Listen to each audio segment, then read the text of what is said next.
আসসালামু আলাইকুম এভরিওয়ান, আশা করি আপনারা সবাই অনেক ভালো আছেন। আজকে কুলি পিঠার রেসিপি আপনাদের সঙ্গে শেয়ার করছি। কুলি পিঠা বানানোর জন্য নারকেলের পুর আর ময়দা পানিতে ভালোভাবে সিদ্ধ করে নিলাম। ময়দাটাকে ভালোভাবে মাখতে হবে।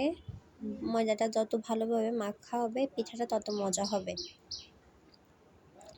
একটা বড় রুটি তৈরি করে নিলাম। দেখুন আমার মেয়ে পাশে বসে বসে আমাদের বানানো দেখছে।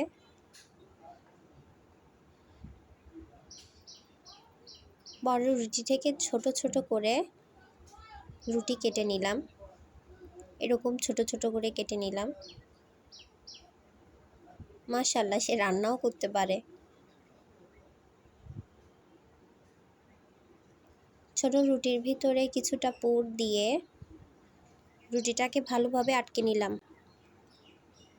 চারপাশ দিয়ে রুটিটাকে ভালোভাবে আটকে নিতে হবে। দেখুন আমি এরকমভাবে আটকে নিয়েছি। আমার কুলি পিঠা অনেকগুলো বানানো হয়ে গেছে, চলুন ভাজা যাক। কড়াইয়ে তেল গরম হয়ে গেলে একে একে পিঠাগুলো দিয়ে দিব।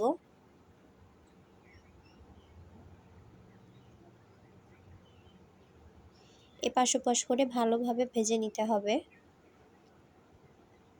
দেখুন আমার পিঠাগুলা কি সুন্দর ফুলে উঠেছে।